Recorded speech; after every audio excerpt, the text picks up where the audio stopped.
Hello champions, welcome to origin. मेरा नाम Prince Kumar है और आप सभी का ओरिजिन में बहुत बहुत स्वागत है। इस वीडियो लेक्चर के थ्रू हम करने वाले हैं अपने इंडियन इकोनॉमिक डेवलपमेंट में से चैप्टर नंबर 6 को स्टार्ट, जिसका नाम है रूरल डेवलपमेंट। यानी कि इसका यदि हिंदी में देखा जाए तो इसका मतलब हो गया ग्रामीण विकास। तो इस टॉपिक के बारे में और इस चैप्टर के बारे में हम लोग उसी प्रकार से पढ़ेंगे जिस प्रकार से हम लोग अपने हर एक चैप्टर को पढ़ते आ रहे हैं सीरियल वाइज। और सबसे पहले आपको मालूम है, यदि आप हमारे क्लास को फॉलो करते हैं तो आपको मालूम चला होगा कि हम लोग किसी भी चैप्टर को स्टार्ट करने से पहले उसके बेसिक चीज़ों को समझ लेते हैं ना। उसका जो हेडिंग है, उसका जो चैप्टर का मतलब है, वो क्या कहना चाह रहा है, इसी के बारे में हम लोग सबसे पहले आज जानेंगे। तो ये वाला क्लास हमारा मेनली एक छोटा सा बेसिक इंट्रोडक्शन होने वाला है इस चैप्टर में कि आखिर हम लोग इस चैप्टर में क्या कुछ पढ़ने वाले हैं, ठीक ना। तो उसी प्रकार से ये भी आपके लिए बिल्कुल जो भी हम लोग यहाँ पे पढ़ेंगे वो नोट्स आपके लिए यहाँ पे बनाया हुआ है एनसीईआरटी से ही।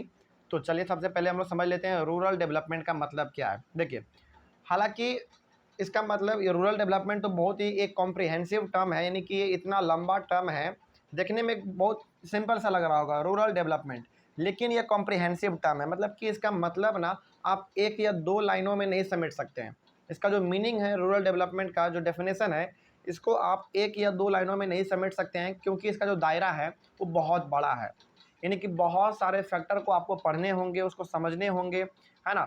उससे आपको खुद को क्वेश्चन करने होंगे, आप खुद से क्वेश्चन करेंगे, तब जाकर कहीं ना कहीं आप समझ पाएंगे कि एक्चुअली रियलिटी में हमारा रूरल डेवलपमेंट क्या होता है, ठीक है ना। तो हम लोग इसको जानने की कोशिश करेंगे आपके साथ।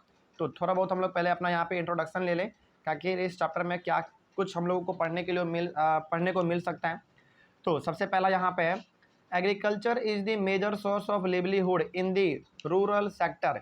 यानी कि जहाँ तक ग्रामीण का बात किया जाए, यानी कि गाँवों का यदि बात किया जाए, तो आपको मालूम है कि वहाँ के लोगों का जीवन यापन का जो सबसे बड़ा साधन होता है, वो हालांकि और भी होते हैं, लेकिन जो मेजर है, जो प्रमुख है, वो है हमारा एग्रीकल्चर। यानी कि खेती बाड़ी में ही ना उनका ज़्यादातर समय जाता है, और उनका ज़्यादातर जो जीवन यापन का जो भी रोज़मर्रा ज़िंदगी में जो उनके खर्च होते हैं, है ना, जो भी उनके एक्सपेंडिचर हैं, वो कहीं ना कहीं उसके एग्रीकल्चर से ही पूरा होता है। तो इस प्रकार से हम लोग कह सकते हैं कि जीवन का जो पूरी तरीके से जो जीवन जीने का जो तरीका है गांव के लोगों का, वो पूरी तरीके से एग्रीकल्चर पे निर्भर करता है, ठीक है ना, एग्रीकल्चर पे निर्भर करता है। तो आगे बढ़ते हैं फिर। तो यहाँ से आप ये समझ गए कि गांव के लोगों का जो जीवन यापन है वो पूरी तरीके से खेती बाड़ी पर ही निर्भर है, ठीक ना। आगे बढ़ते हैं फिर। Mahatma Gandhi once said that the real progress of India did not mean simply the growth and expansion of industrial urban centre but mainly the development of the villages.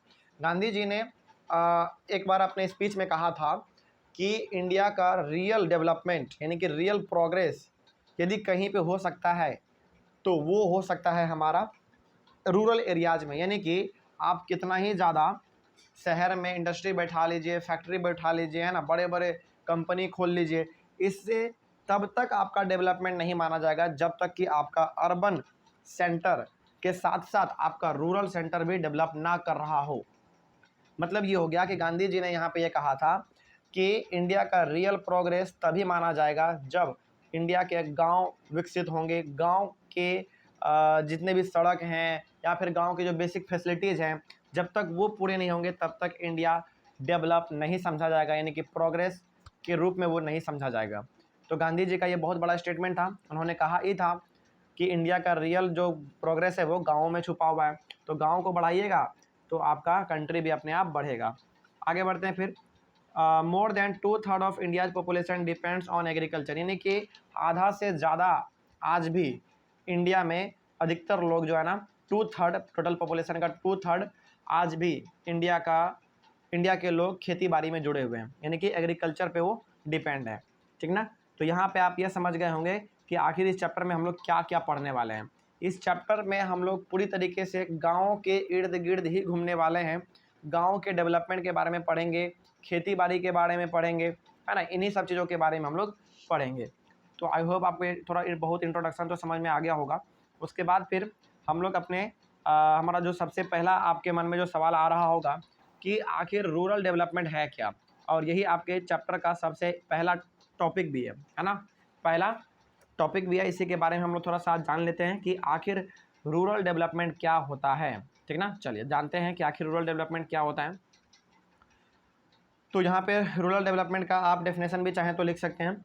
Rural development is a comprehensive term. सबसे पहली बात वही हो गई कि जो हमने आपको कुछ देर पहले कहा था कि रूरल डेवलपमेंट को समझना थोड़ा सा आसान तो नहीं है, लेकिन हाँ इतना हार्ड भी नहीं है। सबसे पहली बात तो ये कि रूरल डेवलपमेंट बहुत ही एक कॉम्प्रिहेंसिव टर्म है, यानी कि बहुत ही देखने में तो छोटा है, लेकिन इसका मायने, इसका जो अर्थ है ना वो बहुत ज़्यादा बड़ा है, यानी कि बहुत गंभीर है।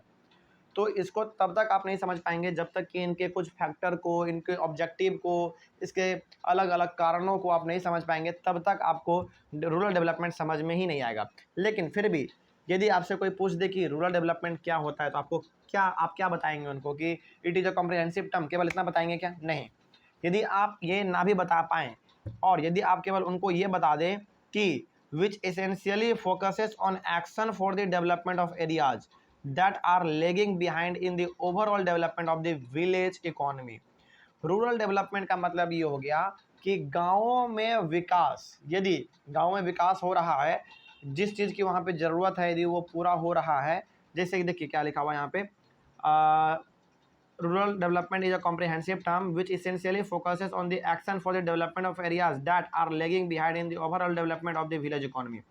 तो जितने भी हमारे गांव हैं उन गांवों में यदि कोई एक ऐसा गांव या फिर बहुत सारे अलग अलग गांव के अंदर डेवलपमेंट नहीं पहुंचा है, विकास नहीं पहुंचा है, वहाँ पे सड़क नहीं है, बिजली नहीं है, पानी नहीं है ना, हेल्थ नहीं है, इस प्रकार का यदि है कुछ, यानी कि वो बहुत ही पिछड़ा गांव है, और यदि वहाँ पे कुछ ऐसा किया जाए कि वहाँ का जो हालात है वो सुधर जाए, तो वही हमारा कहलाएगा रूरल डेवलपमेंट। यानी कि मोटा मोटी यदि आप कहना चाहें एक सेंटेंस में कि रूरल डेवलपमेंट आखिर होता क्या है, तो आप सिंपली यहाँ पे ये कह सकते हैं कि यदि गाँवों के अंदर बेसिक फैसिलिटीज़ को प्रमोट किया जाए, वहाँ पे अच्छे अच्छे चीज़ों के बारे में बताया जाए, अच्छे अच्छे फैसिलिटीज़ को लाया जाए, गाँव को आगे बढ़ाने का यदि काम हो रहा हो, तो उसको हम लोग कह देंगे रूरल डेवलपमेंट। तो आई होप आपको रूरल डेवलपमेंट का मतलब समझ में आ गया होगा। उसके बाद रूरल डेवलपमेंट का ऑब्जेक्टिव क्या है ना, इसका मेन ऑब्जेक्टिव क्या है, इसके बारे में हम लोग अपने अगले वाले क्लास में पढ़ लेंगे। आई होप आपको यहाँ तक समझ में आ गया होगा और आप वीडियो पॉज करके इसका स्क्रीनशॉट भी लेकर नोट्स बना रहे होंगे, मैं ऐसा मानकर चल रहा हूँ, है ना, क्योंकि ये नोट्स आपके NCERT बुक से ही लिया हुआ है और बनाया हुआ है, ठीक ना। चलिए, तब तक के लिए thank you very much and have a nice day.